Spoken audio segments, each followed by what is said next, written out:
WNOV 860 and W293CX 106.5 Milwaukee.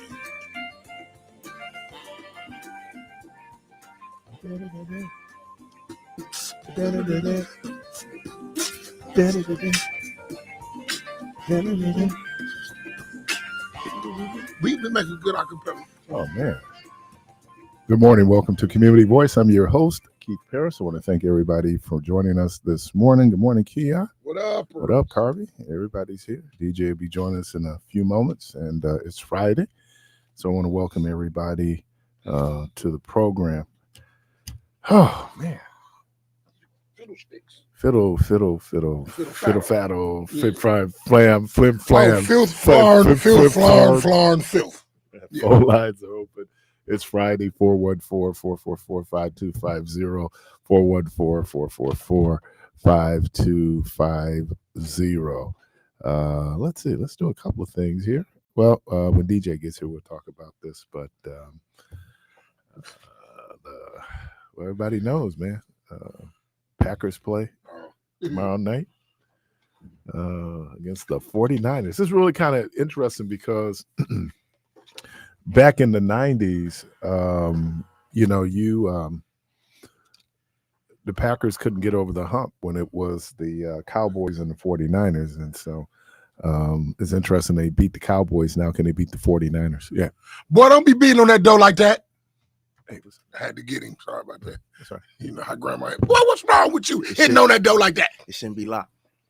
What you mean? You know where you're at? Yeah, security, bro. You know where you're at? It's Keon security. I do. Long as somebody get it. Right. But he got to get up from that chair. Ain't no problem. We faster than you think. Right. But then I got young Carvey over here, too. I think he looked like he got hands on him. Yeah. Green Bay, I see you, though, Keith. Mr. Otis. Huh? Mr. Otis. Mr. Oh, Otis. you talking about Martin? Yeah, the security. Mr. Otis. Dude, I'm tripping how old I am. I swear to God, when they said I was watching the Def Comedy Jam 25th anniversary from years ago, and I was like, I remember the first one. I'm telling you, dude, that you get those moments where you realize, oh, I'm not old, but you know, you're right. I mean, you lived through some things. It was interesting. DJ sent me an article this morning about millennials and the, you know, how they're trying to navigate through this economy.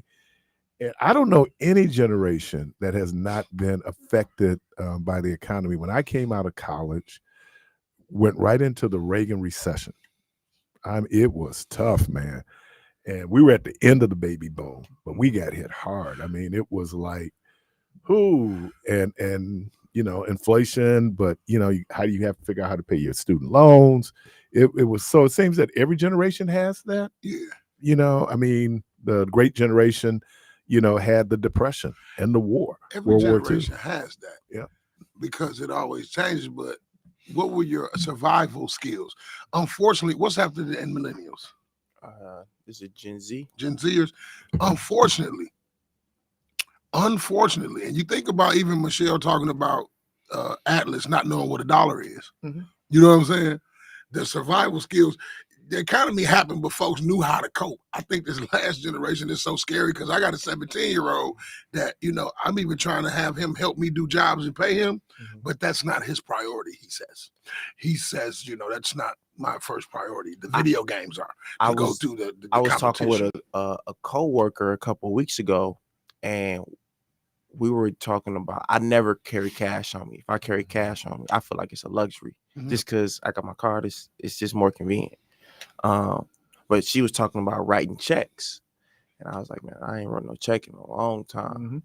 And I was like, if I'm at the grocery store and I see somebody pull out a check, I'm gonna be upset. Well, I'm not even talking about the checks, period. I'm just talking about just like those things that was so natural, and you know, that was always in the day-to-day life. Now, as we get older, you know, that those things are far away in a few, and then the younger generation that's coming after that, they don't know nothing about that. Well, regardless of a check, but they don't have to. But regardless of a check or cash or not, I'm talking about getting money.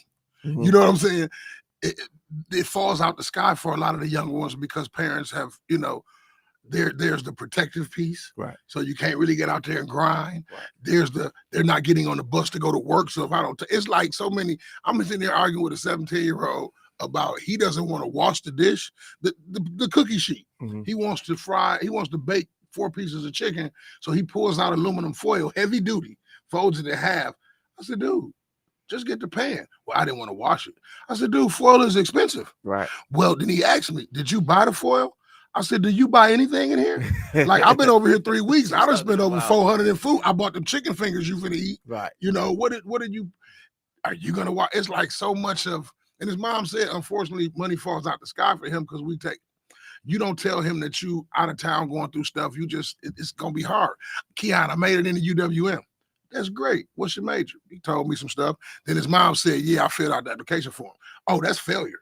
To me, if you couldn't even fill out your college application, you're not gonna make it, fam. Well, I think because I filled out my college application and I struggled in college. Are you going to go to work? Are you going to do the work for him too?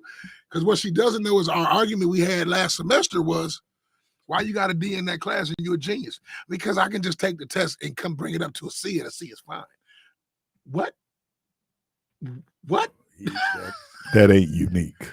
I know, but it's more coming now. Right. Because listen, coming home with a C, you almost got put on punishment on your head crack. For me, I don't know what the 70s was like, Keith, or the 60s. Coming home I'm just saying that knowing that you could use an A student. Not anybody, but a lot of people in college, you make that calculation. If it's a class, let's say it's a math class, you hate math, right? You got to take it because it's part of the core. Yeah. Okay, so you're right. If I can get a C, I'm cool. Okay. You know, I mean, it's not now. in my major, I realized that I have to. I got to be a star. But man, I mean, so here's the thing: if you already on that in high school, and then you didn't fill out your college exam, see what I told him is, Mama can't help you after 18. You be 18 in August. So what college gonna do? They're not calling nobody. You just gonna get dropped, and then you're gonna have a debt you still got to pay, and it's gonna accrue interest that you don't want to go to work, so it's gonna mess up your life. You know how many people were like 7 and 8 year students at UWM back in the day? I mean, some of these folks, I'm like, dude, you ain't out of college yet. I mean, people are. I don't. Well, that was a big word. That was a big word yesterday, pejorative, right? That there's some career kids, student is somebody that never leaves. My uncle was a career student. But He didn't pay debt either. Yeah, but you're supposed going to school. Supposed to do it in full, right? Right. Supposed to do it in full. He kept going. Because his jobs require school, so he kept enrolling. He was a social worker. He stayed in school. He did something else. He stayed in school. He was 50-some years old. He had a stroke. That's why he stopped going to school. You know, because there's some people there, perpetual students. They love. I hated being a student. I'm gonna tell you. And that's why so many of my teachers are frustrated with me, because I just hated to be a student. Now, some people love it. It wasn't my love. I love learning. Some kids keep their head in their phone and I don't know how to. 17, you don't know how to watch this. But here's what happens. Reality kicks in. And now you're going to have to sink or swim. And I think when people pull back, you know, that pull back and you find out that, wow, it's tough out there. One of the best things happened to me was that I did leave home and left home and was gone a long way from home. There's a certain level of independence that you have to develop, and you learn interdependence because there were people out there that then you develop relationships with to help you get through it. But you know, I mean, there's a lot of kids getting out here working hard, putting the work in, gonna do everything they're supposed to do. And you know, because we've talked about it, all the kids are soft. They can be soft, and I don't blame them for being soft, because if my mama could have taken me to school, my mom could have taken me to school. You don't think I'm gonna get my butt up in the car? Of course I'm gonna get up in the car. But Keith, that's cool if coulda, shoulda, but it didn't happen. So therefore, you grew up with a different skill set where you can't even be that kid you're talking about today that has no. Dude, somebody told we was doing outreach for 414 Life, and I was dealing with the mother, so I wasn't gonna deal with him. So I put him on my guy. He had been in jail, so dude told me that my little dude told him, well, okay, if you can't help me and if my mama can't take me to work, I ain't going. No, that's how they be doing with school. That's what I'm saying. But it's different when you know. It's fine for you because you know how to walk. Fine. I'm saying they not fine walking nowhere, because at some point they're gonna have to deal with the reality. I mean, you got that. That's the problem with youth. Youth is one of those things where they know everything, right? That you can't tell them nothing. No, that's not even about knowing it. That's just about being lazy. Too. Yeah. But what I'm saying, Keith, you can say, because you're not young anymore. But Keith, what I'm saying is you can say that, but they still gave you a skill. Boy, you better. It's like being in church in your life and then being a prodigal son. At least you have something to go back to. A lot of these younger folks have nothing to go. Yeah, it's not that I'm not young anymore. It's that I didn't have the choice to not go to school. Like, and I had practice at 5 a.m. in the morning. So you think my mom was going to drop me off at 5 a.m. in the morning for practice? No. I had to catch that first bus. Okay, not doing that. You know what I'm saying? So it's fine for the other generation. This is a different generation. I was catching the bus going to college. Okay, because you got to get to class. Right. Yeah. It's not my mama couldn't take me. So I'm not going. That's bad. That's bad. You learn how to adjust. My guy can't take me, so I ain't going. How do you learn how to adjust if you never Sometimes you got to get thrown in the pool. Sometimes you just got to get thrown in the pool and you're going to find out you can't swim. And I feel like I was behind the 8 ball because in high school, my mama wouldn't let me get a job. She said, no, you're not getting no job. Right. Like Keon was saying, I wanted money. But it was different for you. You don't want to be asking your mama for money. Wasn't it different for you than it was for Vinny? It was a little bit better for you. Vincent could go to school. I mean, he could go to get a job. He had a job. But what I'm saying is, if you talk to Vinny, Vinny's going to tell you it was different for him than it was for you. Yeah, but and I'm just saying, and because he could go get a job, I could. My mother was in a better financial situation by the time Francine was at home by herself than she was when it was me, Gary, and Francine. So you benefit from that.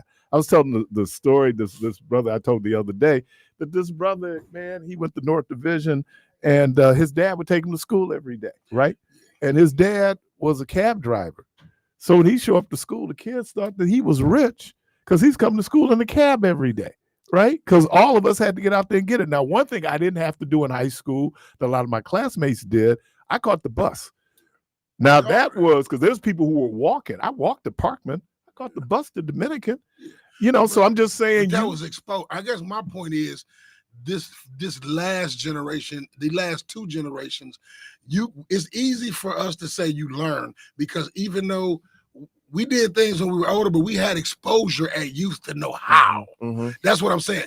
They don't. Michelle said it on her show. Some of these kids, you know, in the house been like we's parents ain't showing them nothing. Right. Like my little cousin I'm talking about, it's not his fault. His father is my cousin, and I know his mother very well. It's the parents didn't do it, and he really is a great kid, but he has no exposure to even know what to do when that point comes. To be thrown out in the pool and talk about swimming, and you don't even know the first thing about stroking, you gonna drown. Hey, life is tough. But as an adult, you have to mold a child into a way that they should go, and not all this. Oh, I'm gonna let them choose. No, because they're gonna always choose. I agree with that. But there's people in the best environments who made some erstwhile choices, right? And all I'm saying is I always hear this generational argument. But we're talking about the foundation, though. But hold on. I always hear about the generation coming after me is the worst generation ever. Well, guess what? They said the same thing about my generation. So what we should look at is instead of saying lumping everybody into this, right? Then you just got to know, we have folks out there that don't value education. But when I was growing up, we had folks who didn't value education. It is not new. But we cannot ignore that as time moves on, it does gradually get worse. Human beings will adapt to their environment. That's your survival skill. So whatever it takes for you to survive as a human being, that's what you're going to do. It's great. Like you talk about the kids that you put them in the best environment, you got them, you molded them. And then when they get out, they find out, oh, wow, the world is different. They're out the bubble. You know, it was like when we were in college, we were in a bubble. You know, it wasn't reality. But molding is but the then difference once I from got sheltering out, somebody. Well, it can be both. That's not both. It can be both. But there's some people going to shelter their kids from drugs or shelter their kids from that. Yes. I mean, it's both. I just get frustrated because then what happens is we talk at the generation behind us, right? Because y'all don't know and then we can bring out our videotape, and then you find out the same dysfunction that we're decrying now was the same dysfunctions that we had in our home. The difference is that we have greater transparency. I'm gonna be real with you. From what Keon said, I ain't never heard nobody say that when I was growing up. I don't want to get no money. I've never heard nobody say that. It wasn't the environment in school. Yeah. It wasn't I don't want to get no money. What is that? He just said that he just had a youth. He was talking to. Yo, I digress, fam. So that kid is representative of all kids? No, I said it's a lot more than it was. Once again, a lot more kids than it was. Right, but we got more black kids in Milwaukee than we did when you were growing up, Key, and certainly when I was growing up. Yeah, it's more kids. But as time goes on, things get exponentially worse. That's what I'm saying. It could be, or it could get exponentially better. We taking away hope. No, we're talking about a specific lens. Yeah, things get exponentially better and can be exponentially and get worse. It depends on what are you looking at? Name a generation that has not grown up with some form of recession or depression. There are none. There are certain points. There are none. There are certain points that perspective is. So please, you went to the draw. You going through the Keon. You sound like Keon now. Stop, DJ. No, I get frustrated. I get frustrated with people. Yeah, well, y'all can. That is Friday. But we not frustration Friday. That. But you're not. But don't piss on a whole generation because of the four kids you know. You are, because you say the kids. When you say the kids, you pulling in everybody. No, it's how you use the language. It's more kids now than it is back then. And there are more kids now. First of all, this is the biggest generation of all time. There are more kids now. I didn't piss on nothing because I raise it up. I'm in there modeling. trying to get somebody. So I'm talking from a modeling standpoint. Guess what? The cat said he don't know how to wash dishes. Then he said, well, I know how to. So what I do every day I go over there, I make sure I wash whatever's there. You can see something. I'm saying they have no real exposure. That's our fault. So you always listen. Hold on, wait a minute. Exposure. I'm talking about my generation. So I know it's mom and his daddy. Did your parents ever have to remind you? That's not what I'm saying. I'm just asking you a question. Did your parents ever have to remind you to do dishes? Listen, what I'm saying is they showed me there was never an excuse. I couldn't say I didn't know how because it was modeled. But did they you showed do me it? how to hustle. Did they have to tell you to do it, Keon? Hell no, they showed me how to get money. So they never got you out of bed because you didn't wash dishes. When I was 5 and 6. And Wash 7, dishes at 5 and 6. Once again, exposure. Once I again, didn't do dishes until I was 7. Well, that's what I 5, 6, 7. But I'm gonna tell you right. Wash your dish. that I found out like many a night where I decided not to do dishes, and I figure I'm gonna get up early in the morning to do dishes. So when I said that to the mama about the 17-year-old, Didn't she happen. said he doesn't. I said you a lie because he told me he know how to wash his own. Did you just not say my parents woke me up to do it? I wasn't 17 years old still being able to play that. Right. I wasn't 10 years old still being able to play that. Right. That's why I know how to wash dishes. And some things, once again, you were exposed and trained whether you wanted it or not. But there are kids who have been.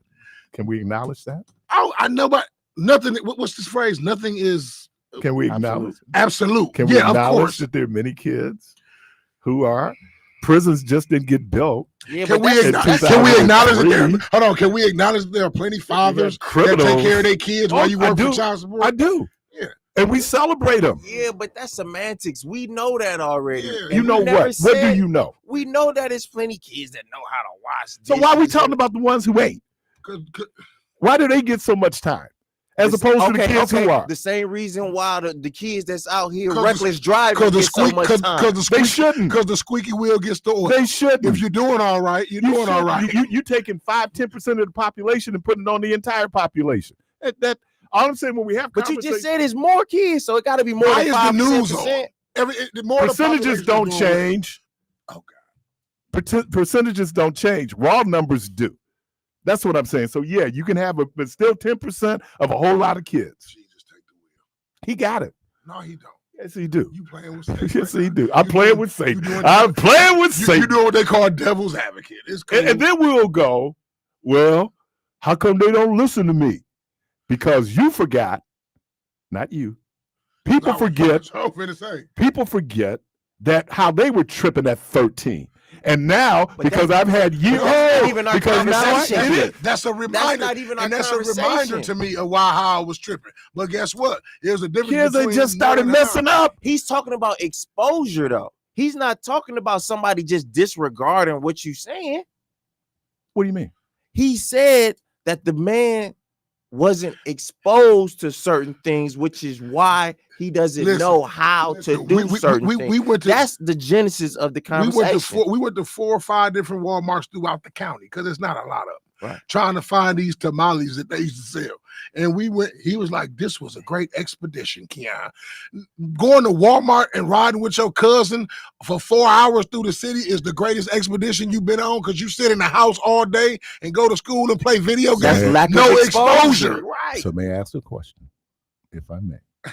On Frustration Friday, may I ask? Oh, now we got Frustration Friday. I told you, he's an agitator. He's an aggravator. Frustration Friday. Let me ask a question. So, is it the kids? I said it's the. He said that. You're not listening. I am listening. But when it comes out, you talk about the kids, but the kids are just a product of their environment. Who had them? I talked about the mom. Who made them? He was too busy talking. That's what we should be talking about. That's what I did. Oh my God, we got a witness over here that's not saying anything. Good laugh. Caller, welcome to the program. Good morning, gentlemen. Good morning. Good morning. Yeah, it's mainly to Keon. What did they say about Lena Turner? Because my buddy from Apartment is sweating me. I told him you can pick up the phone like I got carte blanche in WNOV. What did they say about her? The early part of the week. About who? Lena Taylor. I don't know. I said I love her. Well, what was discussion was about? I don't remember. I said it couldn't be nothing but she's saying she retiring. That's it. Cause hey, I'm down with you. I didn't hear that either. I ain't heard nothing about Lena. No, there was you and Michelle A on the earlier show.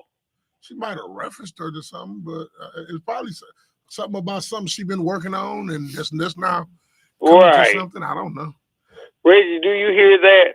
So quit calling me and asking me about it, cause don't feed into the Keiths out here. WNOV. Hey, Steve, don't feed into the Keiths in the world. Don't do that, dude. I know it, but at the same time, hey, I'm enjoying this conversation. Put gasoline on it. Wind them up, please. All right, welcome to Frustration Friday. Trying to get through. Trying to get through. Caller, welcome to the program. All right. Now I gotta agree with Keon on this, talking about the exposure. Now, when I came up, I had certain things that had to fit in because other people were doing things for the home. I had to take out the garbage. I had to sweep from the back stairs all the way down to the basement. I had to clean and mop the baseboards. Those were my jobs.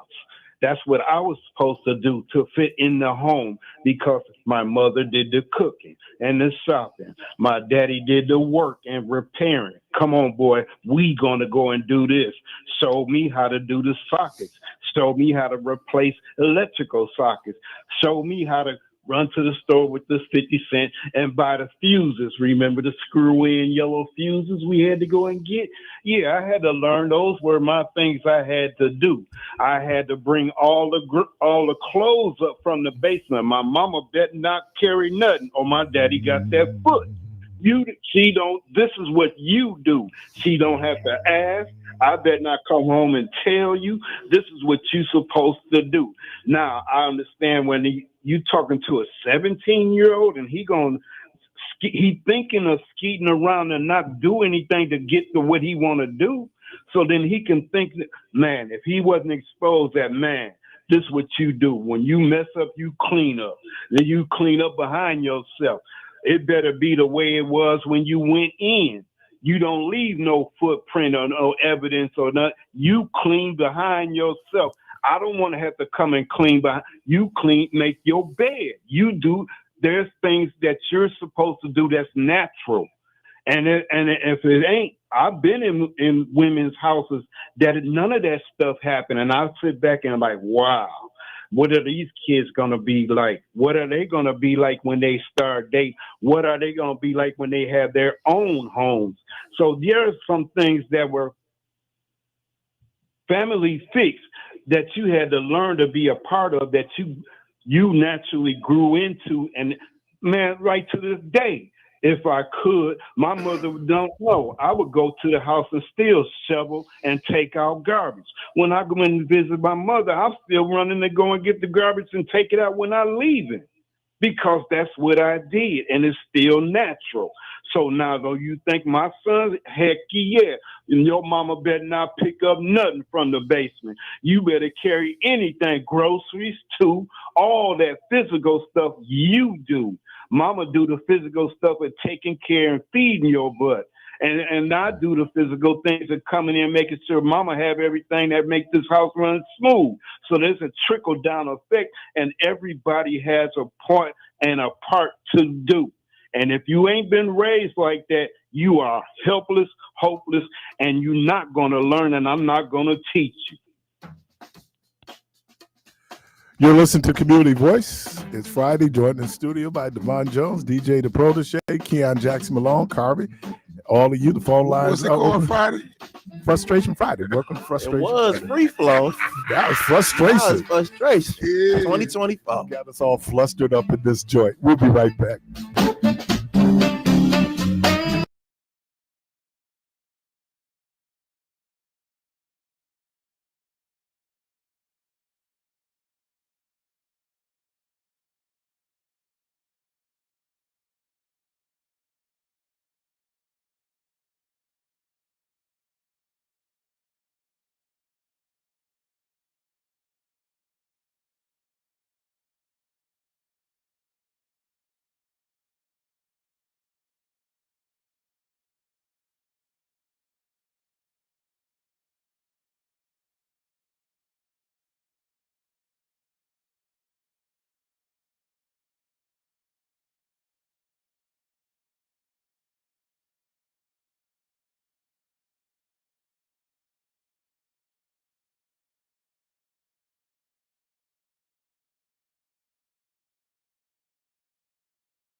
sometimes they right. I mean, you know, be right on point. What you say is 3 sides, right? One side, the other side, and the facts. And the facts. So, you know, I mean, I ain't gonna say that's a fact for him, but people go, "Oh man, that's the dude on the radio." Like, wow, and you say that to say what? So anyway, caller, welcome to the program. Good morning, good morning, good morning. Good morning. my man. What happened to the shovelers? Where did they go? Where they got old? They don't shovel no more? No, I didn't see anybody out. But you know what? This last snow, I can see why they went out. Man. Hey, wait a minute. No, I saw some kids out. Hey, wait a minute. Ooh, That was my point earlier. Because the newer generation of young folks ain't shoveling nothing. And they weren't made to shovel nothing either. Or put the salt down. Or want to hustle hard enough to shovel. Because we got snow blowers now. Oh man, we got snow blowers. It's different, man. I mean, God, I had to get out and shovel, and then if we wanted some money, you know, once I got finished doing my spot, then you know you go down the block and see if anybody else wanted something. You know, I tried to beat everybody up in the morning to shovel the snow. I know who was paying for you to shovel their snow. I know how much they was paying, and I gave them my house phone number. You can call me when you're ready for me. Wait a minute. Put on a whole wardrobe and go out there and go and shovel snow. Put on your whole wardrobe, man. It'd be like you have so many layers on. Like, I had socks in my mittens. That's how bad it was. Yeah, I saw some kids out this past weekend. Because I went to go shovel my grandmother's house. And then my brother came a little later because he was doing my mother's house. It didn't take too long. Really? I would say probably about an hour and a half or so. Yeah. And then I took a little break because I was on call, so I had to handle some work. And then I went back out there. Man, it was and I had a snowblower. I was just, you know, because I moved, so I was just amazed again how good salt work. You know, I put that salt down, gave my goodbyes and kisses and came back outside, and you could see the bare ground. I'm like, damn, that was fast. Yeah. But once the temperature dropped, the salt was no good. Right. It was, but yeah, because it did get colder later that day. Yeah, but see, and the other thing was we had to hustle because there was no extra money, you know, and so if you wanted anything extra, you had to get out and get it because there was no extra money for my mom to say, "Oh, here, take this." You know, back in the day, I never missed a wrestling match, right? Because we'd be out cutting grass. Okay, going old school, y'all. Bottle hustle. Anybody remember bottle hustling? You know, because they had the bottles that you could redeem. Get you a shopping cart, go through garbage cans, get all those bottles, and hopefully you got a 32-ounce Coke because that was a quarter. That's big money. Hey, we used to go down to the train track down there in Brewers Hill, get all the bottles, take them back to Nationals, cash them in. Cash them in because you had to hustle. I mean, it wasn't if you wanted something, you know, over and beyond. And then I always had summer jobs, you know, so you know we always had summer jobs, so there was always money in pocket. But I agree with this piece of it.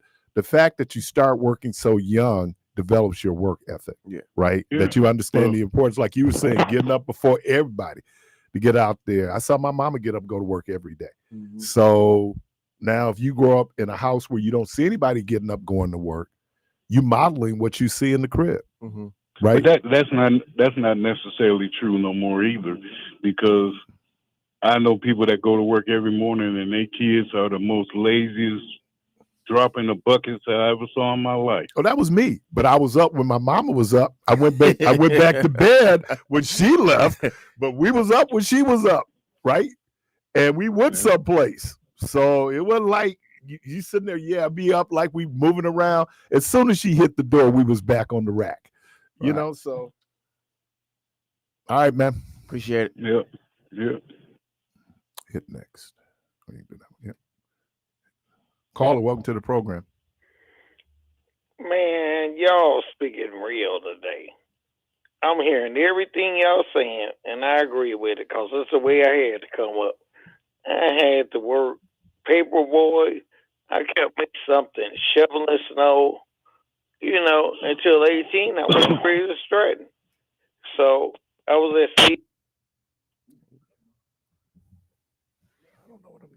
Call back, man. We had a glitch. 414-444-5250. Call right back. 414-444-5250.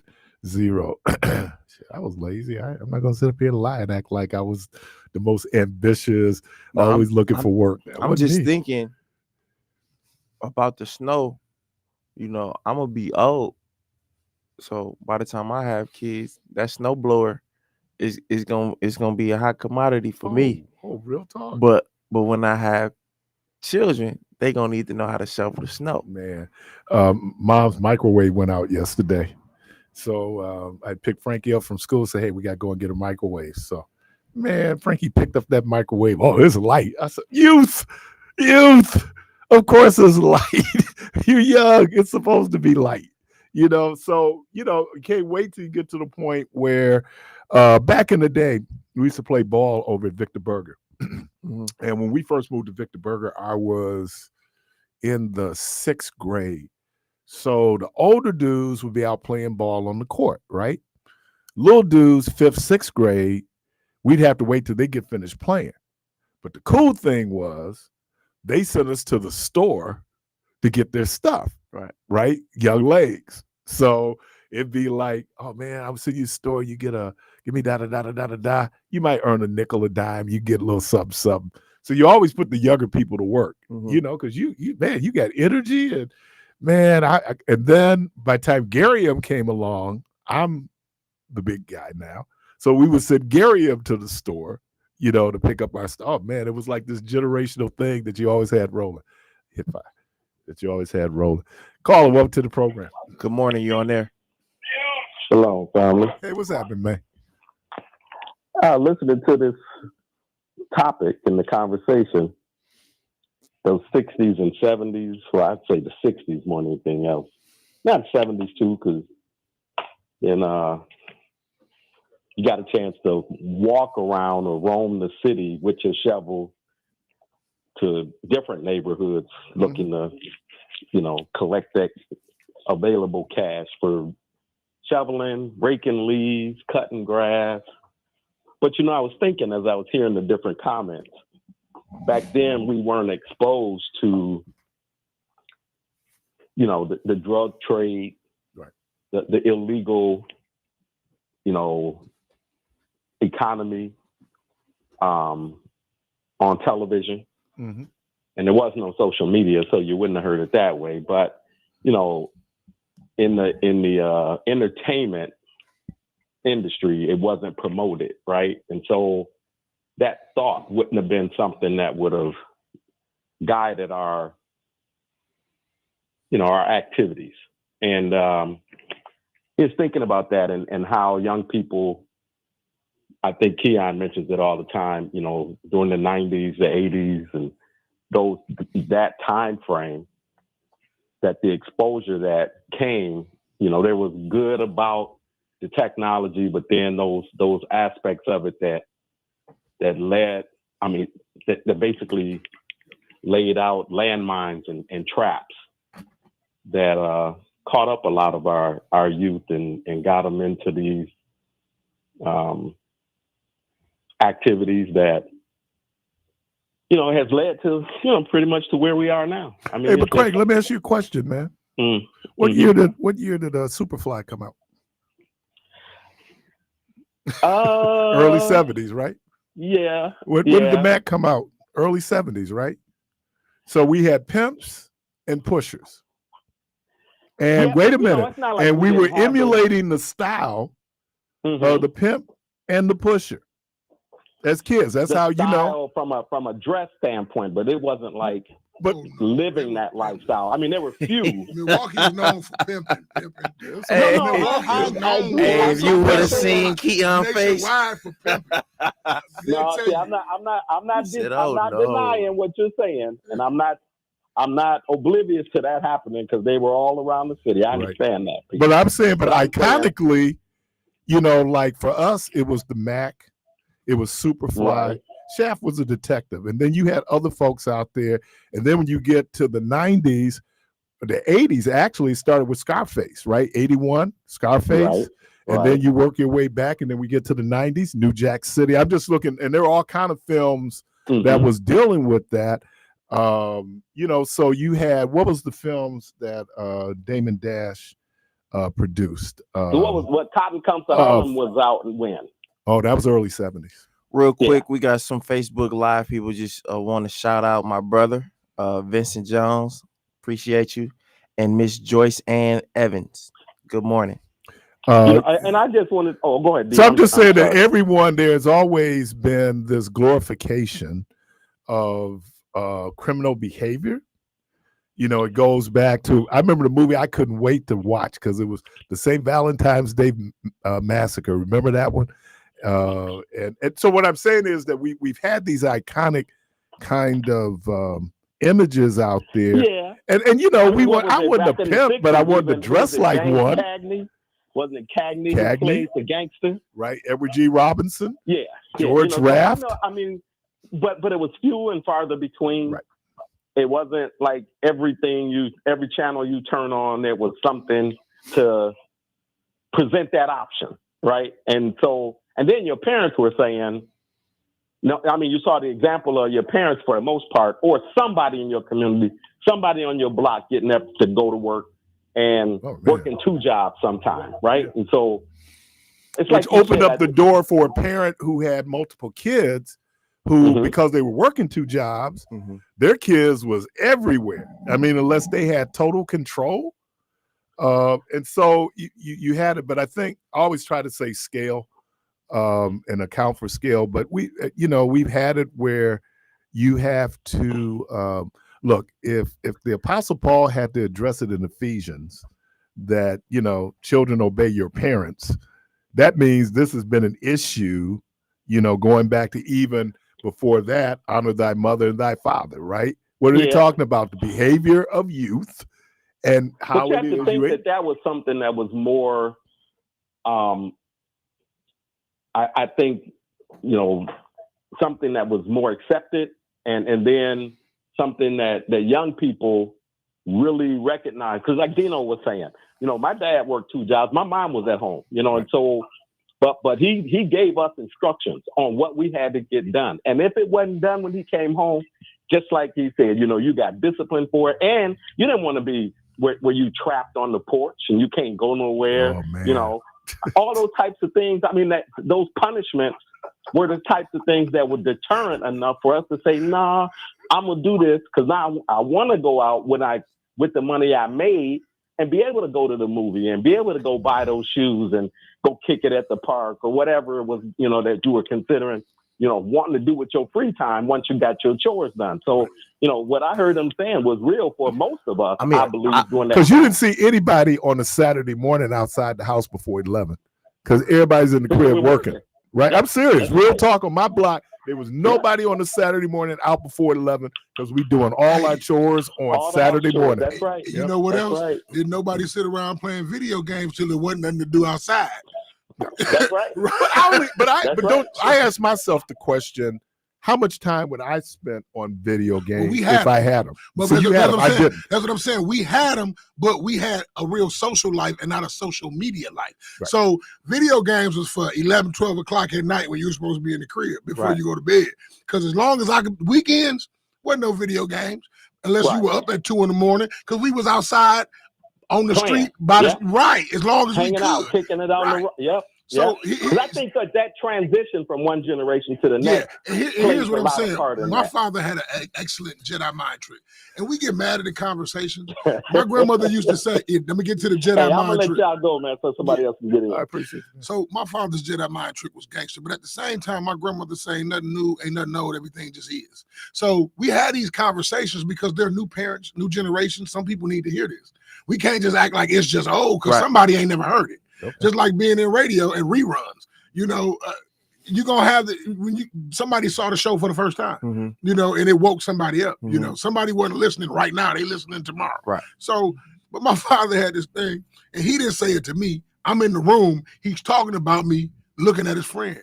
He said, I don't know why the little dude don't like to wash dishes, cut the grass, and take out the garbage and shovel snow. I pay him well to cut grass, wash dishes, shovel snow, and take out the garbage. He better learn how to appreciate it before he just end up cutting grass, taking out the garbage, shoveling snow, and washing dishes. Guess what? Yeah, I got because my father taught me how to make. I didn't like it either, just like you said. But I realized that the folks that didn't get it, I got cousins that he spoiled that stayed on their mama's couch till they died. I learned the term called in-kind service. No, listen. So what I'm told, getting paid. That's what I'm telling. That's it. Do you live here? So here's right. Are you eating here? But wait a minute. See, I'm my father's only son. That's how you raise him up. Did you hear not what I said? I pay him well to do it, so he better get used to liking it before he just end up doing it. You got paid. Listen, when my sister was 14, so I was 8, finna be 8. He said, "You finna get up with your sister and do this paper route, and she gonna pay you." It taught me how to get, so, money was able to come. One day I came in, it was a box, a big old huge box in the middle of the floor with these white packages. I said, "What's that?" He said, these first aid kits you finna sell. My great auntie still got old, you know how they get old and dry? They got them in plastic bags. But I knew at 10 and 12 how to make some bread. Right. My sister's high Everybody school, say, glory. I mean, it's not a sad story. My sister's teacher, Miss Briggs at Custer, used to call me Alex P. Keaton. Because guess what? I had some money. I was in middle elementary school with $1 or $2, and I had I always carry a bag. Just like Alex P. Keaton. Coming to a movie theater near you based on the book I Told You So, the Keon Jackson Malone story. It's called exposure. How difficult it was to be gifted and talented. Who said it was Who gonna play you, Keith? Who said it was Who gonna play you, Keith? I'm gonna play me in some young makeup.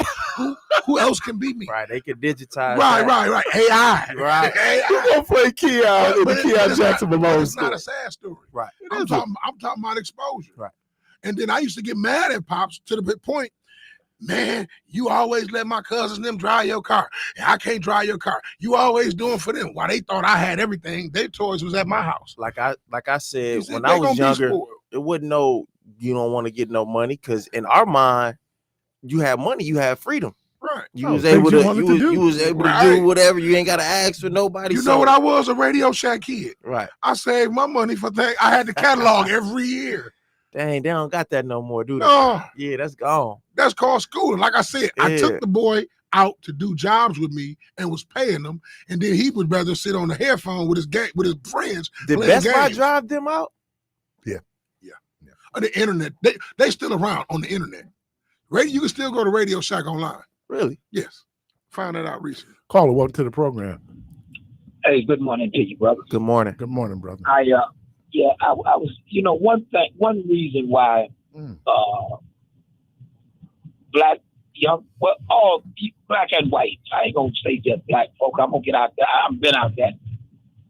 We don't have the tradesman skills in our schools. They took out our shop out of school. We got kids right now that can't even read for ruler, man. Mm-hmm. We took pride in building that little birdhouse or a jury box for moms, or a shoe shine box, or whatever the crap was, maybe a little toolbox in metal shop.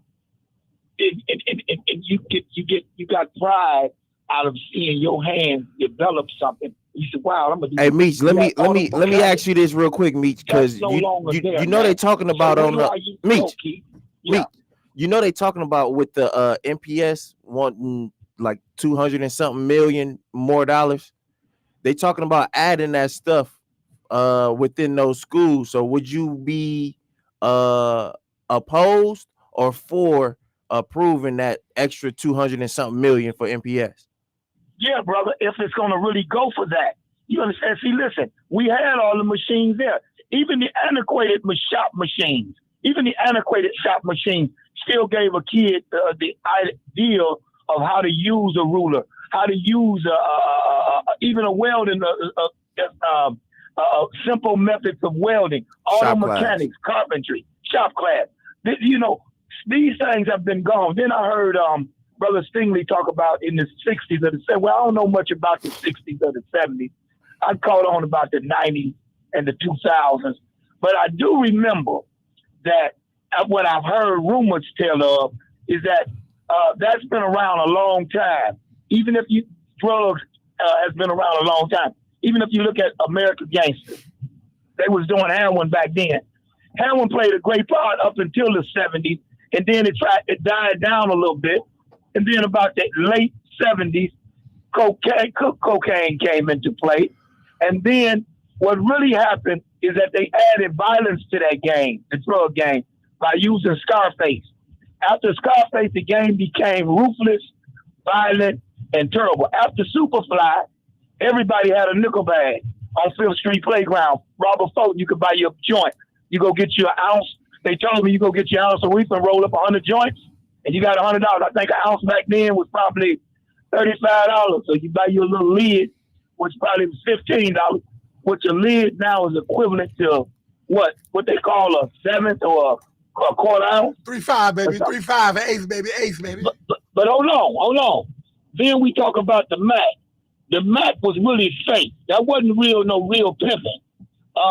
If you want to see a movie where you were talking pimp language and stuff like that, you would look at a movie called Willie Dynamite. Willie D, baby. Or then in about 84 or 85, a white boy came out with this movie called Streetwalking. It was a white boy, a white gorilla pimp by the name of Duke.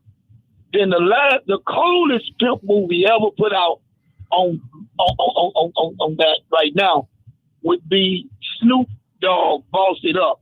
It's real. It's real for real. I mean, that's just how they get down on the street. But nobody gave that movie. I think that there's two seminal movies, American Pimp, American Pimp, and Pimps Up, Hoes Down. When it comes down to that lifestyle. So it's been around. You're getting up early in the morning, Keith. I used to do that. As a matter of fact, I used to serve newspapers at 5 o'clock on Sunday mornings. That was the worst time. I didn't like Sunday morning newspapers. First of all, the papers were so big, and I had to get up early in the morning, go down there and serve them papers. Hey, Keith, where did you serve papers at, man? I never did the Journal. I did the Courier, and I did the Milwaukee Star. Oh, Milwaukee Star. Yep. Milwaukee Star. That was a black newspaper right there. Matter of fact, I got a copy of that, a 1963 copy of that, the Star, man. And the unity in those magazines, man, will blow you out the water. The Courier is all right, but the Star, the unity back great. In them days, man, was just the Courier is great. Man. No, I know about the Milwaukee Star. I actually did a project on the Milwaukee Star when I was in college. I got a copy of an old one if you want to check it out sometime. I'll drop it off. And I got to get my newspaper back, though. And you'll see some of the landmarks in our city, man. And you'll be like, well, what happened? You know, it's interesting when you talk about newspapers. We allowed our black folk to get in charge and in leadership. And when you put us in leadership, we become important. And we want to make this place heaven. And we shut down our economy thinking it's bad for our people, but we killing our economy. And when you kill your economy, you can't collaborate with other black folk, black businesses, and rule your community. See, that's the thing. We put black people in charge, and they want to make this heaven, and they cut the economy out, and then there's no growth for us. That we hurt ourselves, and we let foreigners come in and take over the commerce. And that's where we at today with that. But yeah, man, that's how it was. And I appreciate you guys allowing me to get an audience, a Black History moment. Thank you. Black History is every month. And the Milwaukee Courier is a great newspaper. Caller, welcome to the program. Good morning. Good morning. All right. Okay. Time to shift. Oh, God. Let's get ready to shift. Caller, welcome to the program. I had to call back. Oh, okay. Because it's a shame that you can be out here right now today and you don't see nobody doing no hustling but selling drugs. Mm-hmm. You don't see nobody want to clean out no basements. Nobody wants. What happened to the guy that wants to paint your house? Mm-hmm. What happened to the guy that wants to shovel your snow? You know why though? I think it's a reason why. It's because as a community, we're not as embracing of one another as probably it once was. I always hear about Southern hospitality, and it's crazy that a lot of individuals from the South moved up north, but whenever you hear individuals talk about the Midwest, you never hear about the hospitality of how kind and warm somebody is. And even when you walk down the street, you know, somebody, if you nod your head, you probably won't get a nod back. I've explicitly said hi to people and they would not say hi back, you know. And so how could you go into somebody's house or start that conversation of getting someone to help paint a room when, you know, you can't even get a simple hi? And you're right. And I was gonna say this too. When I was growing up on First and Monarchy, I saw the pimps and the streetwalkers on Third Street. They call it King Drive now, but it was called Third Street. When Gimbals and Schuster's was up there, I was young before the riot, and now you seem like nobody cares. Like the houses on Reservoir, nobody wanted them houses. Now they worth $300,000. I think the other thing was a couple of generations had come where the folks from the South were really aspirational in terms of they wanted better work and they wanted to own property. That was one of the reasons why they came north. Some people were more successful than others, right, in terms of being able to do that. I know with my mama, all she wanted was her own house. I mean, and so that first little house we got, that first little piece of the house, but it was her house. And so, but that was aspirational. But if you kind of grow up where all we did is rent, we two, 3 generations renting, you know, unless you become the outlier saying, well, I want to own my own property. It was like when people were really, when the drug trade was really, really big, and these dudes weren't investing in houses. They didn't have a concept of that. The only concept they had was what does material wealth look like? So it's your car, it's jewelry, it's your clothes that you're wearing. Because they had because no one had taught them about wealth. I'm gonna be very honest. Other than my mama saying that she wanted a house, she never really taught us about wealth. Right? Not getting out earning a living, but wealth. Those things that you can transfer, that you can liquidate. I mean, and so I think, and then when you put in the systemic racist policies around you acquiring property, that should tell you just how valuable property is. Yeah. Right. The fact that it's so difficult for Black and brown people to even still today. But America was never racist, though. How about that? That's only because they don't stick all their dollars into that house. You know, my uncle left here. He left a house in Mequon. He never repaired that house. Wow. He just lived in it. Right. That's kind of what we do, but we repair it, but we live it. I mean, for some people, their house is their showcase. You know, for us, is, you know, it's just the space that we live in, you know. Right. I mean, you know, even though he owns city properties in the city, and he had all these city houses, and he was a landlord, and he told us this is how you get your money. Even though he worked at American Can, when he left American Can, he was putting windows in at one of his properties. So, you know, if you see that, yeah, I understand you have to see somebody else doing something so you get that idea, well, maybe I can do that. But when they cut all that stuff out, like at the boys club, you can't go in the wood shop at the boys club no more. You used to do all that. You know, I forgot about the shops at the boys club. You're right. Yeah. Appreciate you, man. You're listening to Community Voice. We're going to take a break. We'll be right back.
You're listening to WNOV 860 and W293CX 106.5 Milwaukee.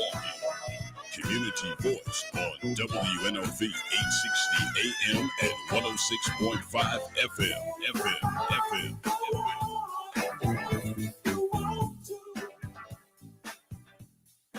All right, welcome back to Community Voice, and the phone lines are open 414-444-5250,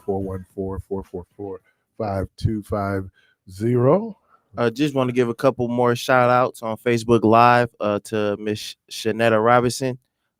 Known you since I was a kid. Thanks for listening. And then cousin Angie Jones out in DC. Thanks for listening. All right. We got our Packer gear on today, so that means that the Packers must be still playing. Yeah. Wow. We told everybody that we was gonna win. Who was we? Me and you. I didn't say that. I did. Okay. Hey, look, great to admit he's a bandwagon jumper because he got. That's what I was just getting ready to do. I'm letting the what's that back down on the buckboard? Y'all can jump on the bandwagon. Plenty of room. 414-444-5250. Can the Packers beat the 49ers tomorrow? No, but they will. Okay. I think the 49ers are not the Cowboys. They definitely not the Cowboys. Because I think the Cowboys were perpetrating all year. And it should be interesting. Definitely should be interesting. I mean, me and my guy, Kamani, we were talking about how like Dallas fans, they have an issue with Packer fans, but they have a beef with us, but we don't have a beef with them. Like we don't care about the Cowboys. I hate the Cowboys. We don't really talk about them. Though. We like, don't because we got the Bears. We don't care about them. But on the flip side, the 49ers, I hate the 49ers.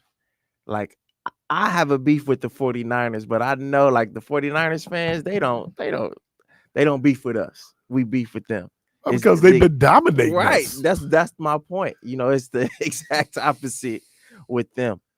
I mean, even when it started with Kaepernick, like before he took his stance, I was not a fan of him. And it was solely because he was the quarterback that embarrassed the Packers. 56-yard run. Oh my God. In Green Bay. I mean, but even was that Green Bay were they playing in San Francisco? It was both. It was in San Francisco. Then they beat us here. Yeah.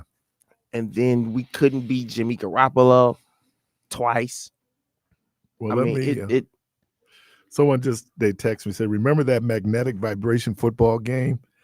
But I do, because I did have one. And you know the two teams I had? I had the San Francisco 49ers and I had the Oakland Raiders. Those were the two teams I had on my little magnetic board. I never figured out how to make that work because it just vibrated. You put them on and it just vibrates. It's just moving, vibrating. But I did have the 49ers. I like the 49ers in the 80s. I think they were the platinum plate football.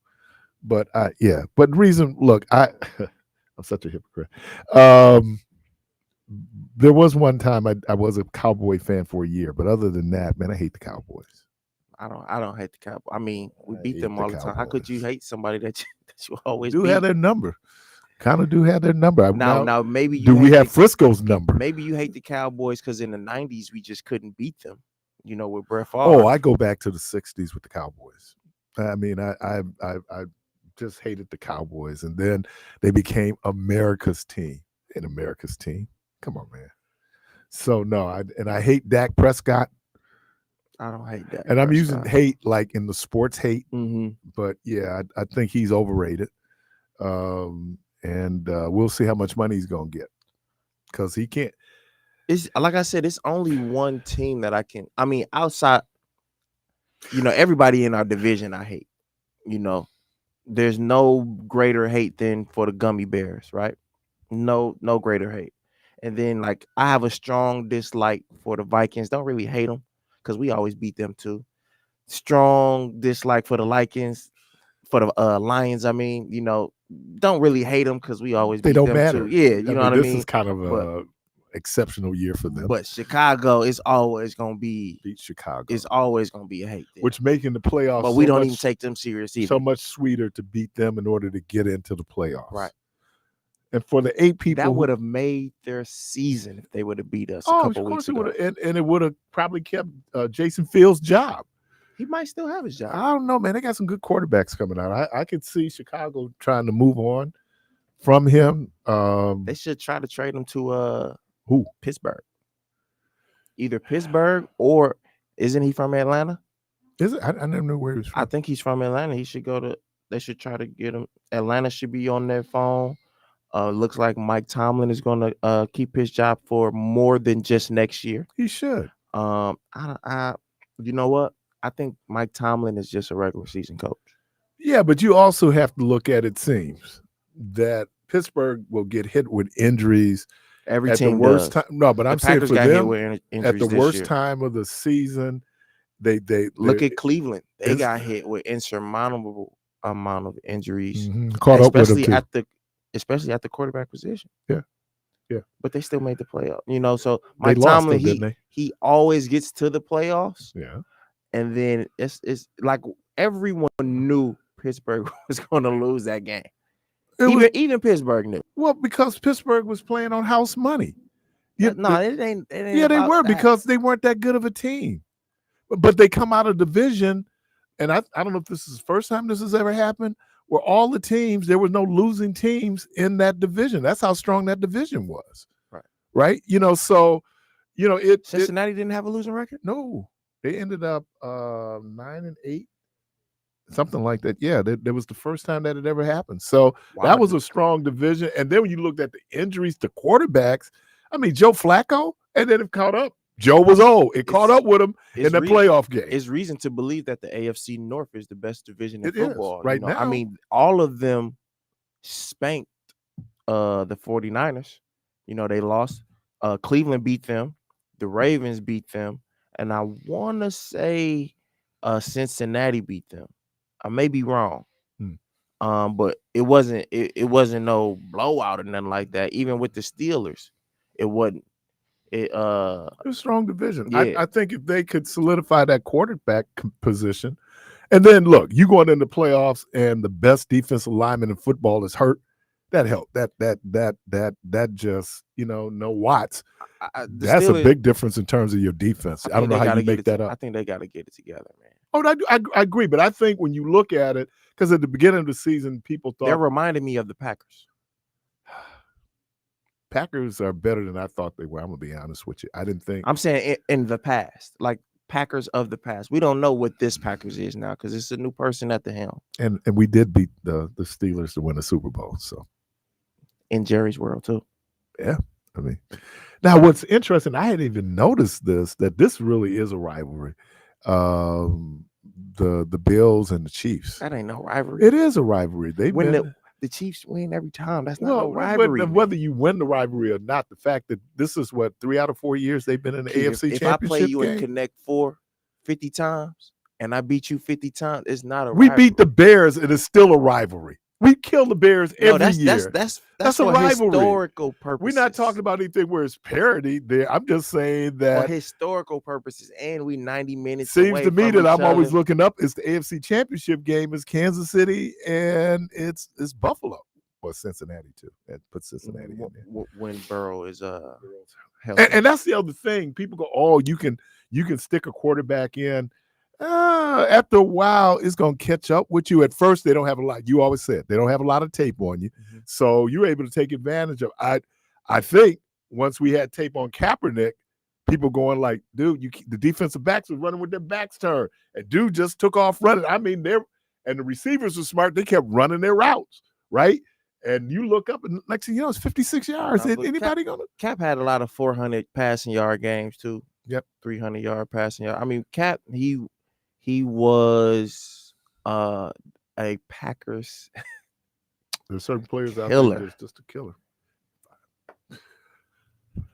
Caller, thank you for your patience. You're on there. All right. Hey, I don't really call much on y'all sports things because I'm not that much of a a brain on that. But I do have to say, I do respect and I love the Packer Bear rivalry because they can be at our home and we can be at their home. And there's never been the times that I've went, no crowd hating on us or we hating on them. It's respect. And they have fun and they both cheer. I like that. That kind of like make me look at sports rivalries a little different. Mhm. Now, I never could understand it, as much as I played and did go to, but I like that because I say, oh, that's a rivalry. I believe a rivalry is like, it's friendship, but they still gonna do what they do. You can see Packers in the Bears stands. You can see Bears in the Packers stands. And I kind of like that. That's what I think a rivalry is. I don't think it's like, So I have to give respect to Green Bay and Chicago on that tip alone. I appreciate it. Well, one thing you don't see is a lot of Bears fans in Green Bay. Right. There's some there. Now, you see a lot of Packer fans in Minnesota, right? About a third of. Well, it's a lot of Green Bay fans in Chicago. Yeah. I was surprised about that. And I'm going to show you how tough a rivalry is. Try to buy Bear gears in Milwaukee. No, you Good can't luck. do that. Yeah, Good luck. No, you can't do that. You get every other team but the Bear. You got to get down to Kenosha, Yeah, right. You got to move around with that. Right, because that's just how much we hate the Bears here in Wisconsin. It's we don't even think about Kenosha. Oh man. But they showed this diner. I want to go down in Kenosha. I know what you're talking about. Did you see that? When I want to go down there, check that out. That looks like some good eating there. Yeah, so I don't know. Now the Packers, I don't know what they are. They were 7-point dogs last week. 9.5 this week. 9.5 this week. Okay. Oh, we'll see. You know what? The logical person in me says that, obviously the 49ers may even just put a whooping on the Packers. The fan in me says, that the Packers have a legitimate chance to make some noise, and if they can keep it close, we could pull something out. I do think that the 49ers are more of a front-running team than they can't play from behind. I don't think that they can. And if you're able to get some key stops and to even if it's a 6-point lead, just 2 field goals where they have to score a touchdown, I think that will make the game very interesting. Did it feel like the Cowboy Packer game was over at halftime? Like I said, I was coaching, so I didn't get a chance to watch the game. And from Jerry Jones' reaction, it looked like it was over. I just love when he beat. Oh, they got a Packers scored, and they got a picture of his him, table or whatever. And he turned like, I can't even look at this. I don't even know if he came down on the field, because isn't that his tradition to come down on the field? I don't know if he came down after the game. It was, and I don't know if the Packers played that well or if the Cowboys played that badly. But and that's what people are going. It's always a combination of both. But I'll say this: to be getting blown out, you were definitely at home. At home, you were definitely the least prepared team. The Packers was more prepared. You think they were looking past them? You can do that. You can do that, and you do that at your own But peril. I would say, if they were looking past the Packers, who were they looking to? Because you wasn't going to play the 49ers this week. To the NFC Championship game. So then that's slow. Yeah. How could you be looking past someone 2 weeks ahead? That's come on now. Now we all get the 1 week ahead. I'm looking forward to this team next week. But 2 weeks ahead, that's atrocious, especially given your history. Yeah, I'm gonna tell you, I was shocked, and this is the first time I've done this in a long time. I did not channel surf. I did not channel surf that. I watched that. I watched every commercial. I did not channel because normally I'm over here. I'm over here when the Packers play. And then on regular season, I got Red Zone. So I've been Red Zone. I'm getting all these text messages, and I'm like, dude, you lying. You cannot. You stop playing with me right now. Right. And the game looked like it was really competitive. It was not. No, we know it wasn't competitive. It was not. No, I watched the highlights. LaFleur, he should be on our list a little bit for what he did. He put the second unit in, both units, offense and defense. What are you doing? Well, I don't think the Cowboys can come back. That's how they came back, though.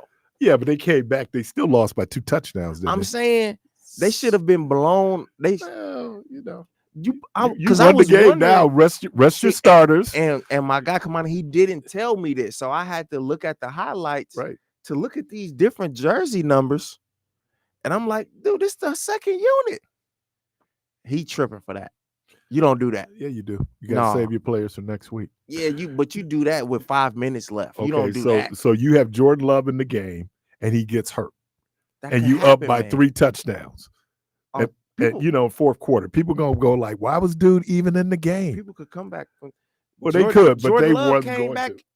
18 down in the fourth quarter. Dallas didn't have an answer. Right. They didn't have an answer, so I don't think he was worried about it. And you could always put the starters back in. Caller, welcome to the program. And he did put the starters back in. Yeah, I had to call back about this Packers and Dallas game because I sent you a text. I think the Dallas definitely overlooked them, and consider that everybody in the country that was watching the game, at the end of the game, people were saying they shocked the world, right? So everybody was looking past the Packers, expecting them to lose. I was looking past the Packers. I'm gonna be honest with you. I kept hope. I kept a lot of hope in because it's the Cowgirls. Like if anybody is gonna choke, it's gonna be them. You know what I mean? But you have to look at the season they had, and then from where they both started. They didn't lose at home. They didn't lose a home game. They didn't play anybody. They was playing cupcakes. Right, but when you think about the expectations that were put on both teams, the fact that you had a rookie quarterback for all intents and purposes, and Jordan Love, right, and nobody expected him to, develop the way he did and to perform the way the team did in that big game. So that to me is where, everybody was so shocked because I think they really shell shocked Dallas that first half, and really left them. Oh, they shell shocked them that first quarter. Wasn't it 14-0 or something like that? Oh yeah, the game was. It was the Packers were moving. Defense, they couldn't stop the run, and they were known for their defense. So best defense in football, and you don't lose at home. Right. Yeah. Somebody got some explaining to do. That's not supposed to happen. Yeah. I'm surprised that McCarthy still kept his job. Me too. And that's what a lot of people are really surprised because Dallas is not in it to make the playoffs. Dallas is in it to win Super Bowls, which they have not done in 20 years. But and that's why, even from the owner's perspective, right? When you look at the box and the coaches, they all, to a degree, I think they all were looking past the Packers. Yep. And it didn't matter who it was. It was just, we know we're going to get past them because our goal is to get to the Super Bowl. And short of that, Jerry Jones is going to be disappointed, right? Mm-hmm. So, but when you get them up like this week, I think that San Francisco won't look past them because of what they did to Dallas. And so they're going to come in there pretty much ready to stomp on the Packers if they get a chance. But the Packers are playing at a different level right now than they started out the year. That's true. And that's why I always spoke upon just allowing the process to happen. When you can't live and die by every single game. You can't live and die by every single win, and you can't live and die by every single loss. Hey Craig, so we should be patient. Yeah, that's what I've been saying. Well, no, here's the thing though, Craig. Hold on, Craig. But here's the thing. This is Jordan Love's first year. Right. This is his first season. Right. And so there is going to be some ups. There's going to be some downs. There, even with the Hall of Fame quarterback throughout the course of a 17-game season, there's going to be some highs and lows. it's especially going to be that with the youngest team in the league. So people were just trying to write him off. Did he look good? No, especially those stretches where at the end of the game he kept throwing the interception to lose the game, right? But the light at the end of the tunnel was, hey, the silver lining was, hey, those were close games. And so if he could just make a play or two here and there, not turn the ball over, maybe, the Packers could have won. And he had never faced that until you face that. That's where you talk about playoff experience and people. It's overrated. It's not. It can be, but it's important. And so this time of the game. And who would also do this? Patrick Mahomes. Right. Patrick Mahomes would throw, when the game was on the line, he'd throw an interception. Right now, I don't know how much of that is you're panicking and you're pressing. But if it happens to him, as opposed to Aaron Rodgers, who would never throw the interception, he'd take the sack before he throw the interception. But he'd throw some interceptions. In the playoffs, he throw interceptions. Now, in the regular season, he don't throw interceptions. He was not Brett Favre by any stretch of the imagination when it came to throwing untimely. I could highlight a lot of games where he threw interceptions. He threw interceptions, games. But when you look at his quarterback rating, he would take a sack before he throw an interception. Did he throw them? Of course. Every quarterback throws interceptions. It's the time of the game that you throw. That's right. Just being a choker too. I think Jordan Love needs to get away from throwing off the back foot if he can. His arm is not that strong. Right. It's not that strong.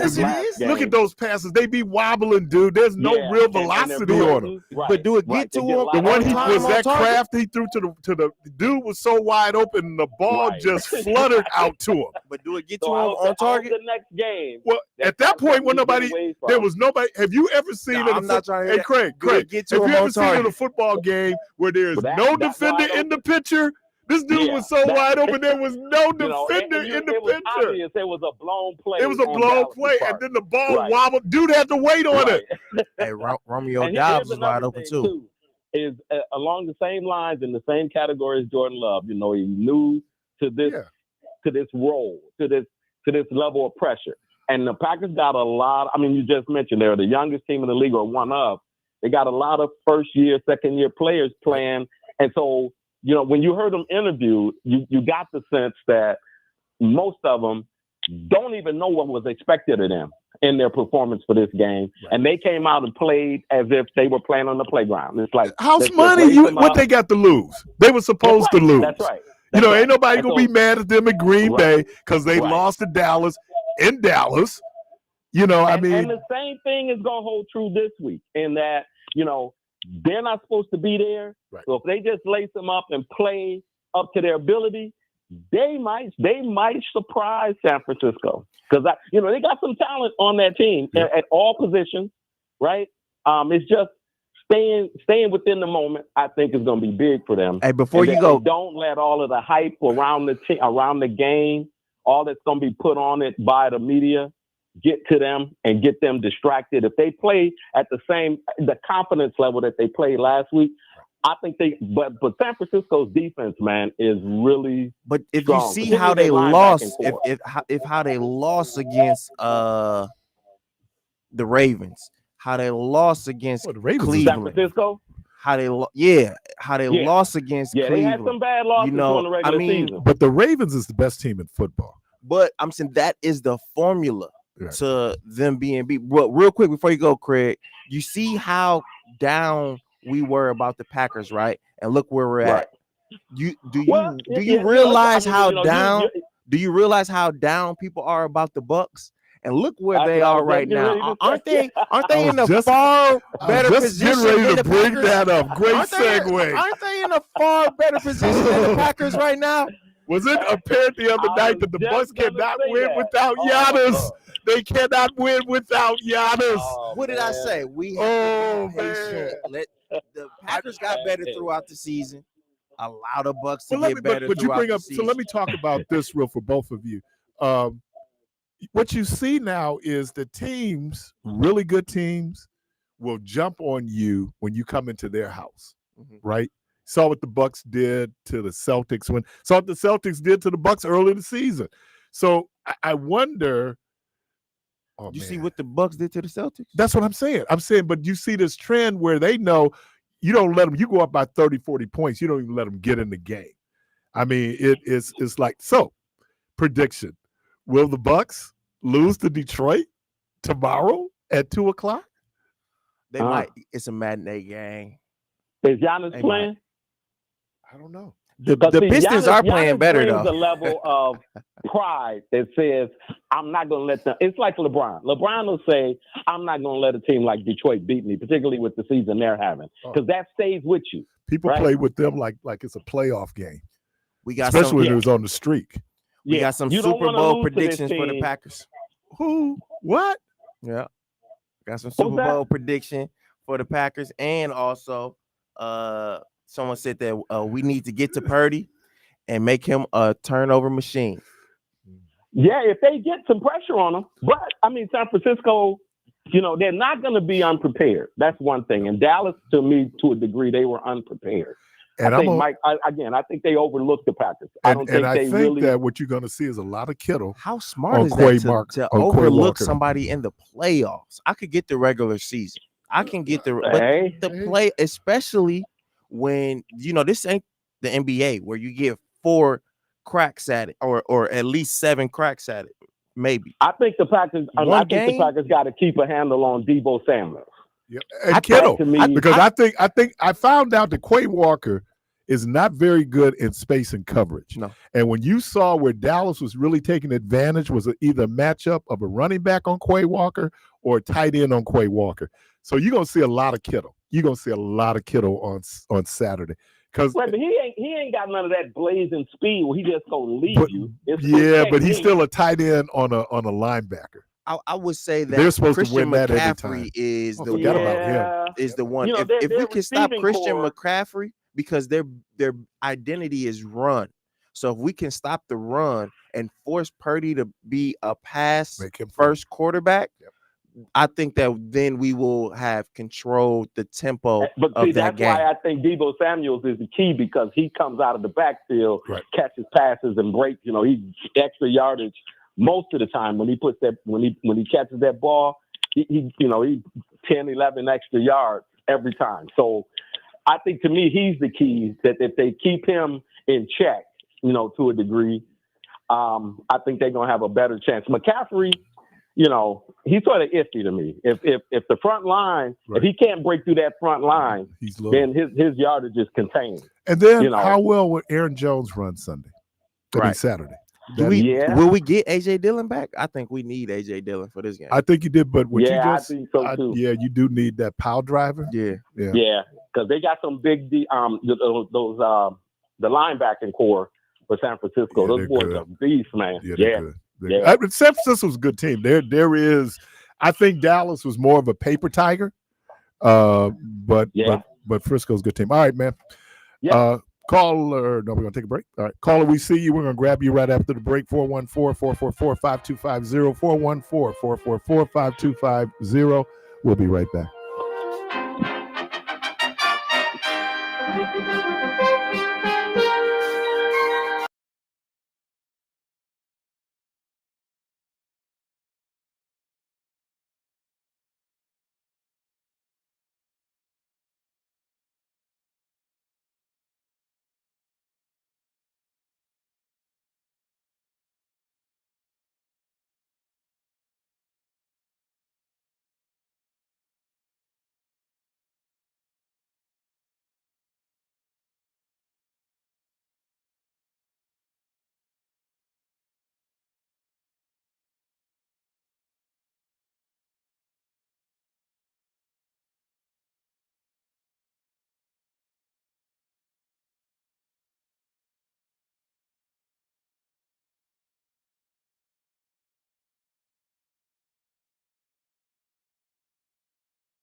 WNOV 860 and W293CX 106.5 Milwaukee. Now, back to Community Voice with your host, Keith Parris and Devon Jones, DJ The Protege.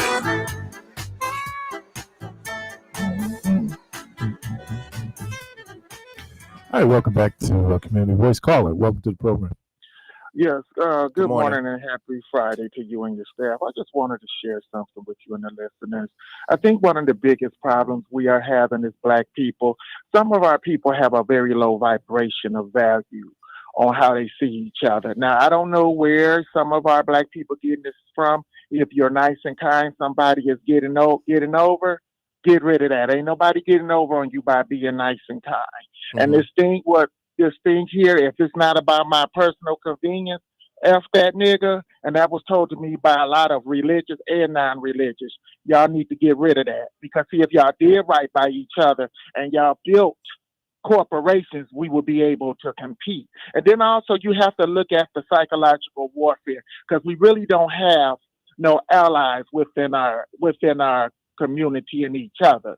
And that's one of the biggest things. And the other thing we got to do, we got to stop making excuses for nigga, sugar, honey, iced tea, and start calling this stuff out. Like some of y'all want to make excuses for these kids that should have been caught in the condom because some of y'all not raising them. And some of y'all feel you want to be their best friend. That's one of the biggest mistakes. And the problem is it's costing people who live in the community who just want peace. They can't have it. So we need to put all this stuff on the table because, see, I feel personally we as Black people, we're more than churches, liquor stores, fried chicken, and bars. We're worth more than that in check cashing places. We're so bright, we're so smart, and we're so intelligent. And this is also I wanted to share. I noticed lately a lot of grandparents, mothers, and fathers, they have a lot of kids. And a lot of these kids act like they can't help them. But they be the first one up in church on Sunday. And I'm here to tell you, even though you praise your Lord Savior on Friday, they ain't did nothing for you on earth. And they don't got the power of your mother, your father, your grandmother, or grandfather. Because if you get in a predicament, it will be your 90-year-old grandmama pulling up in that deuce and a quarter with a shotgun saying where he's at, and if God jumping away, she'll blow his head off too. But I find that mighty funny. When it comes to some of you religious people, you will sit right up in church on Sunday, and you know your loved ones need help, but you will use 20 excuses and them badass kids you got not to help them. I appreciate it. Hold on, but Al, we have a low vibration. Let me ask you something, though. What's that? Like we were saying earlier, it's a minority. So what about the majority of folks that don't go to church that do the same thing? You going to talk about them the same? Well, I'm going to talk about them. I'm going to talk about them, too. But yeah, it's even worse. People are people, whether they go or not. Yeah, well, and there's a whole lot more people that are taking care of their family than are not.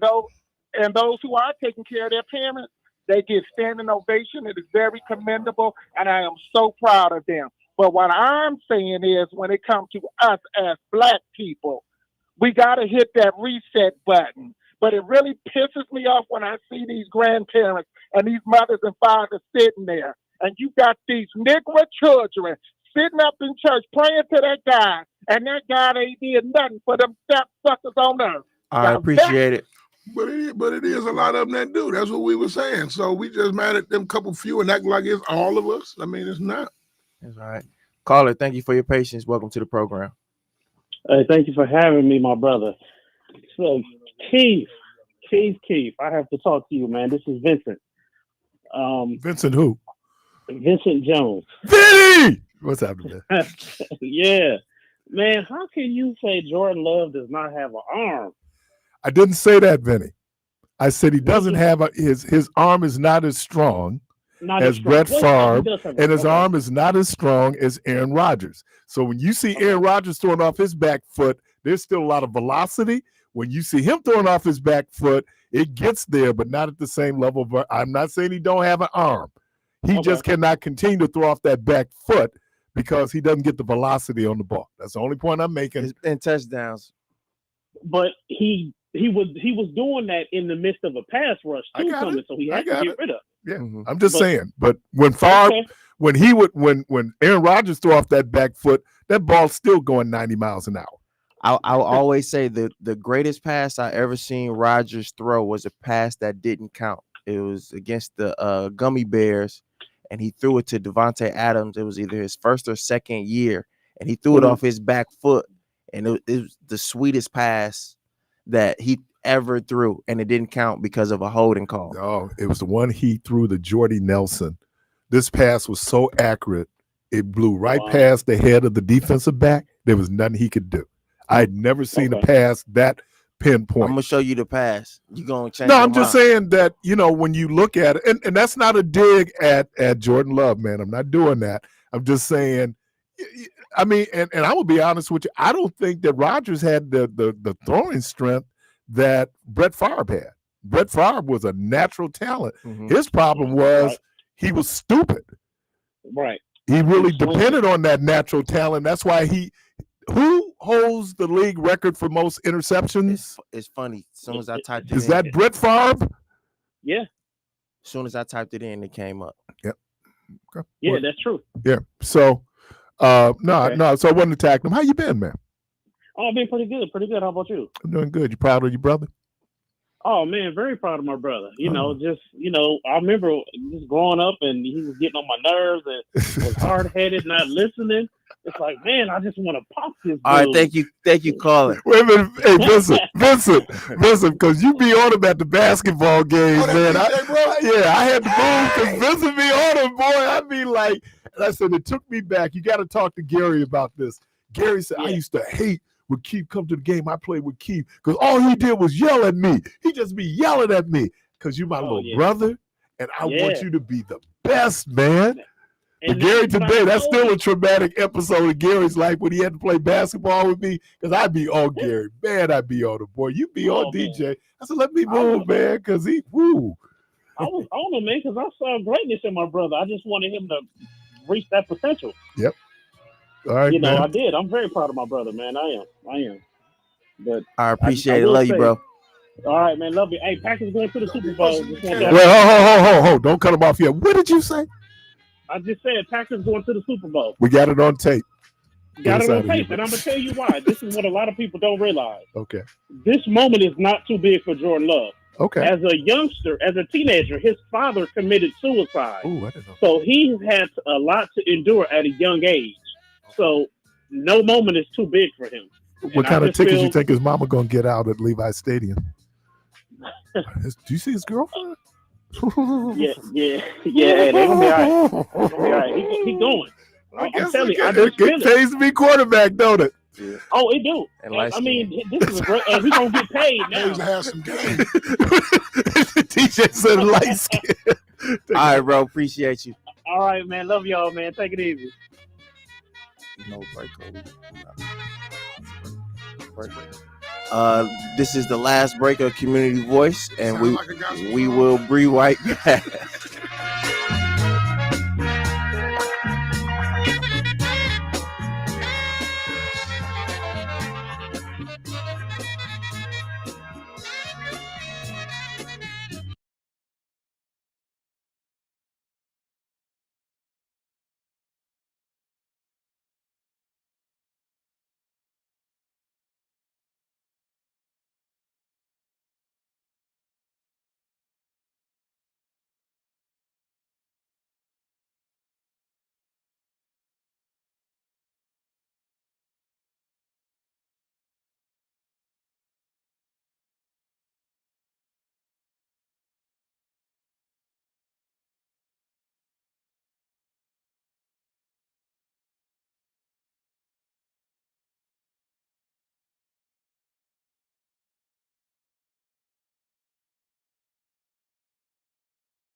the program. What you got, DJ? I will say, next week I will have a perspective.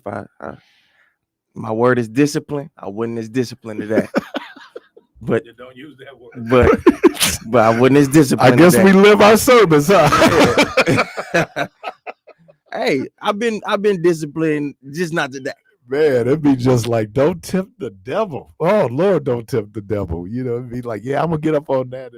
And when he sent me the text, I didn't read it all the way through. So I saw he said, because I did wake up. Oh, man, you sent me a text from beyond? Because I didn't wake up. And then he said, on time. Yeah, so it's all good. Keon, thank you, man. What you got? Bye. Hey, man, did y'all give any predictions on the Niners? And the Packers? Yeah, the 49ers are going to win. I believe the Packers is going to come out on top. Vincent Jones says that the Packers are on their way to the Super Bowl. So, I'm coming per down. Benny. We'll have a quick seat on this one. What did you just say? I said the 49ers are going to win. I believe the Packers will come out on top. How does that happen? It's called hedging.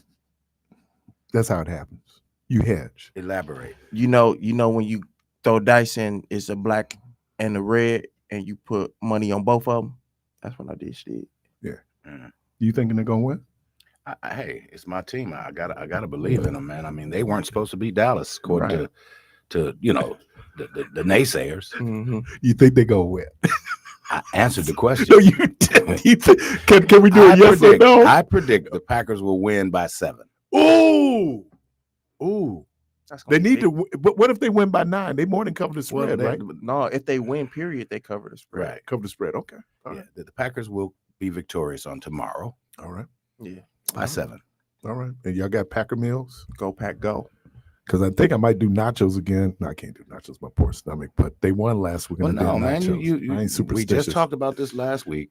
Whatever you did last week, we got to do again this week. week. Hey, superstitious things. There you go. I'm not superstitious. Even if you don't eat the nachos, make them. Make them. Have a little dish. Have them available. Yeah. Even if you don't eat the black eyed peas, make sure you cook. I couldn't watch the game because I was coaching. But I want to watch the game. When was this last week? Yeah. Well, you shouldn't have been coaching. Hey, I got to figure out something to do. All right. Well, we wasn't expecting this weekend anyway, so hey, I'll take it. We playing with the house's money. That's what I always say, man. All right, Carby, thank you, man. Keon, thank you, sir. Yeah. DJ, thank you, sir. Thank you. Debo, thank you, sir. And let me thank all the listeners. Thank you, sir. Good Lord willing, Creek don't rise. Hope to talk to everybody on Monday. Go Pack, go.